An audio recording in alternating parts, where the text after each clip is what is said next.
The Nativity Tales, Chapter 4. The Beloved's Tale. The story of Christmas. We all know the tale, but somehow we all miss one rather large detail. So bear with us now as we try to unfold the tale of the beloved Joseph as it has never been told. Joseph LeSure, a mysterious man, so we'll tell his story the best that we can, a carpenter skilled in woodwork and paint, and a true man of God. Some might call him a saint. And though we may not know Joseph that well, we all know the stories that he had to tell. There once was a man, a long time ago, who was traveling from Jerusalem to Jericho, when suddenly he was ambushed from ahead. They beat him and robbed him and left him for dead. A priest came upon him soon after the robbers and just kept on walking. They couldn't be bothered. A Levite rode up, but offered no ride. He just crossed the road quickly to the other side. Then came a Samaritan as if sent from the Lord, who cared for the man and paid for his board. Now, from what your ears hear and what your eyes see, who in God's eyes is truly the best of these three? Run along now, children, and leave that man be. Oh, no, let the children come talk to me. Someone has to tell these stories when they're gone, and the kingdom of heaven belongs to them alone. Joseph, good Joseph, we're glad that you're here. Now you can weigh in on a problem that's near. You've heard of the platform that Caesar has mounted, that all Jews must return to their hometowns to be counted. And by counted, of course, we all know they mean taxed. Tell me, why should we comply with such wicked acts? There once was a man who planted a twig in hopes it would bloom into a tree of fig. The tree, it grew tall, but no fruit did it bear, although the man gave it the greatest of care.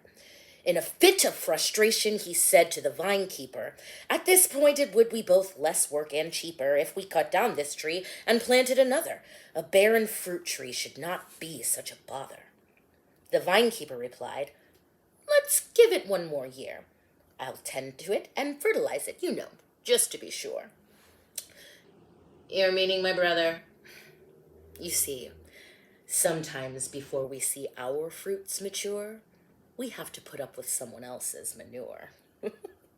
All laughter aside, take courage, my friends, for we all know God will bring us home in the end. Now, before we go on, there are things you should know. There are stories that happened a long time ago. These stories were passed down 42 generations in a time when Israel was scattered through nations.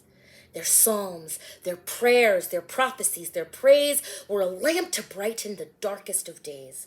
It read that though in bondage, a day would surely come, that a king would end their exile and bring his people home. And the bloodline and timeline that would bring this king to earth ran directly from King David down to our beloved Joseph's birth. From what my ears have heard and from what my eyes can see, the long-expected Prince of Peace should be born unto me. And who in this entire world would make a better mother than my sweet Mary, full of grace? There really is no other. When Joseph met Mary, she was a young girl, but he never loved anything more in the world. She is like a drink from a spring of cool water, the loveliest of all of Israel's daughters. If she were a treasure that I had found buried, I'd return home quick and in a hurry and sell every possession I could find in order that my beloved Mary be mine. Mary returned from Judah. Her eyes were full of tears. She was trembling, but smiling as though full of joy and fear. "Beloved, there is something that I don't know how to say." "Is it your cousin Elizabeth? Is the baby okay?" "Oh, yes, my dear Elizabeth and baby John are fine. You see, the baby we must talk about is actually mine. I am with child." And that was the very last thing Joseph heard. He felt his skin get very hot. He saw through vision blurred. For hours he sat silent and still like he was dead. He could not wrap his mind around this story in his head. In one fell swoop, the man had lost his perfect wife and son. And soon this story would be found out by everyone. But seeing Mary harmed or shamed was more than he could handle. He resolved to leave her quietly to avoid any scandal. And though he thought it impossible with the turmoil in his brain, Joseph somehow dozed off. He was obviously drained. Now, this is the part, my friends, in the story where, just as it is written, the Lord revealed his glory. Joseph, Joseph, he heard in the night. Then he saw a heavenly figure and was paralyzed with fright. Do not be frightened. I'm not here to hurt you. Beloved servant of the Lord, he sent me to alert you. Young Mary, whom you love so well, who you intend to marry, you need to know that it is God's holy Son which she doth carry. And from all he has heard and all he can see, who on earth could be a better father than thee? Name him Jesus, for it will be that he will set his people free, and thus will see true the stories you know, passed down to you from generations ago, that the Son of God shall be mothered by a virgin he loved so well, and the people shall call him God with us, or Emmanuel. And in a flash of bright shining light, the angel vanished into the night. And without another moment passing, Joseph ran to Mary. Let us be wed in 3 days' time. There is no need to tarry. And so they quickly spread the word and made the preparations for their storybook wedding and its matching celebration. The night before Mary and Joseph were wed, he stayed up all night with the thoughts in his head. He walked through the garden and smiled at the sight of Mary's 10 bridesmaids, keeping watch in the night. Though some of the bridesmaids had fallen asleep, and if they weren't careful, their lamps wouldn't keep. And he noticed that Mary was pacing her room, and the look on her face was that of great gloom. From what my ears hear and what my eyes see, you're having as much trouble sleeping as me. Beloved, tomorrow we two will be wed, and I cannot be rid of these thoughts in my head. The people all whisper, they show me disdain. Though this child be from God, they all say I am shamed. My dress barely fits me, I'm big as a beast, and what if no one comes to our wedding feast? Beloved, you're tired, and it is quite late, and these thoughts are natural for one in your state. If nobody comes, then we'll take to the streets and see if the beggars want something to eat. But for now you must rest, my beautiful bride, and remember, the Lord is always by our side. But the next day, it seemed that all of Galilee came out to the wedding of Joseph and Mary, and so they were wed before the whole town, and surely God's blessing was felt all around. After the wedding feast, before the sun could rise, with songs still fresh upon their lips and tears in their eyes, with kisses and mispas and prayerful goodbyes, the newlyweds began their journey out underneath the skies.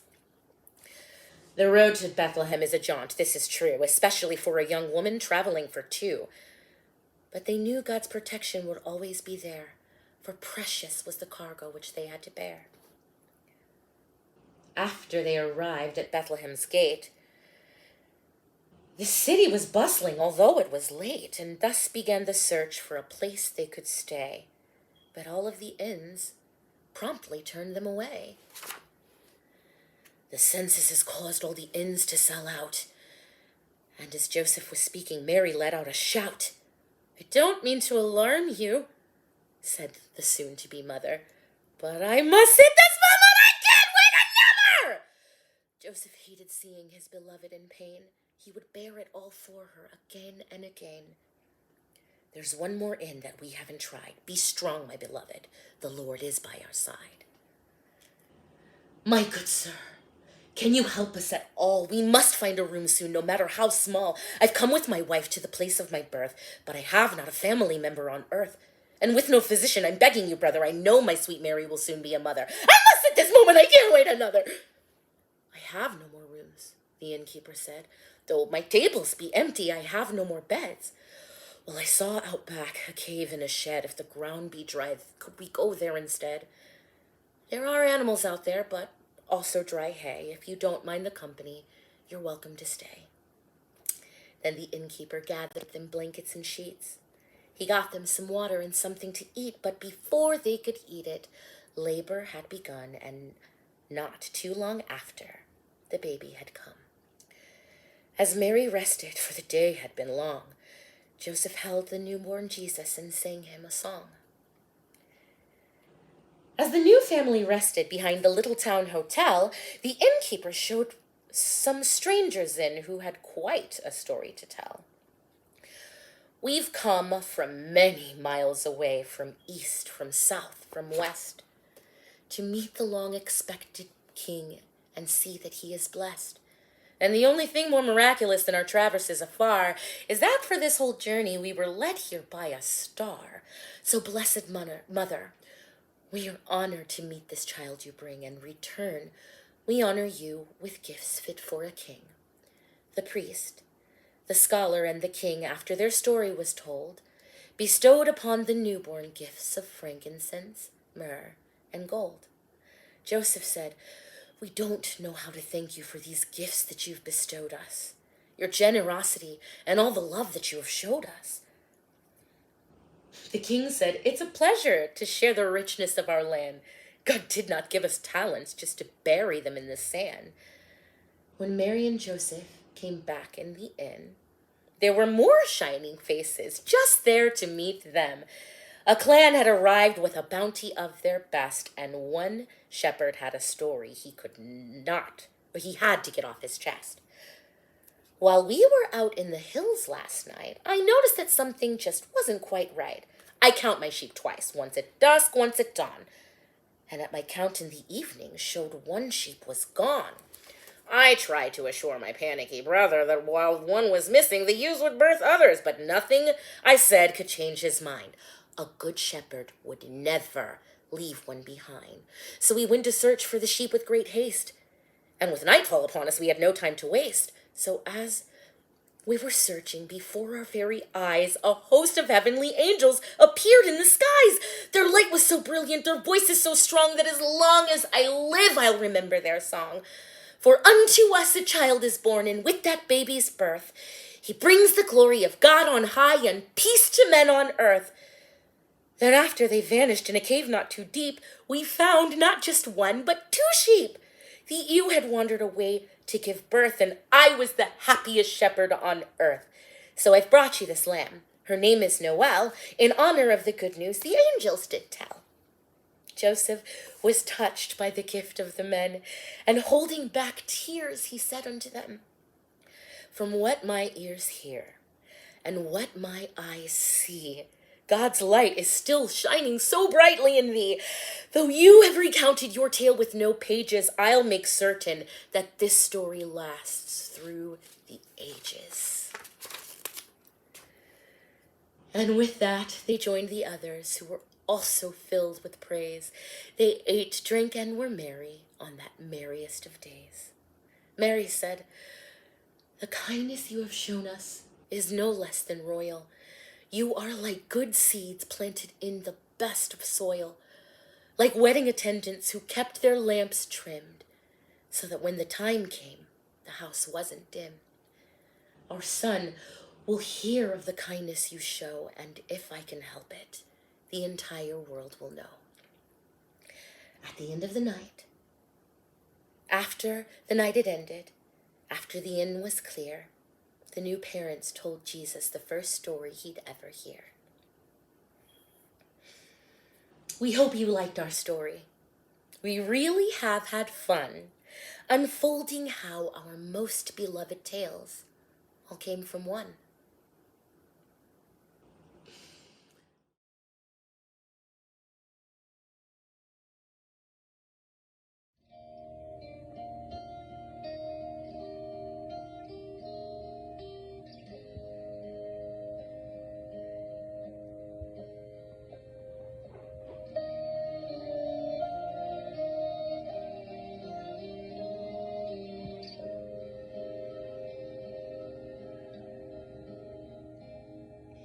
Countless days on a journey that led so far.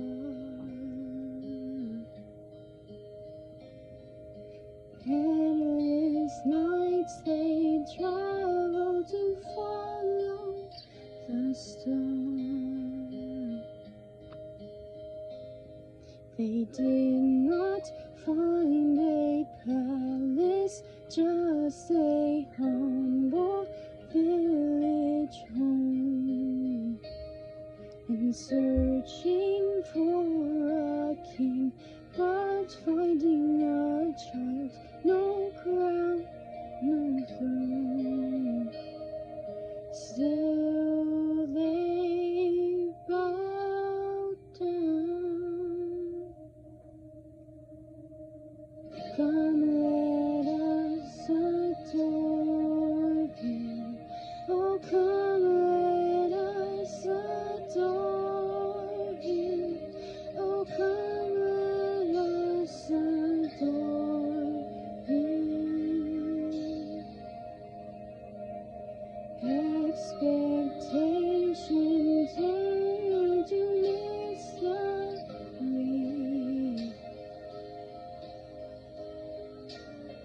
For nothing was like anything they dreamed.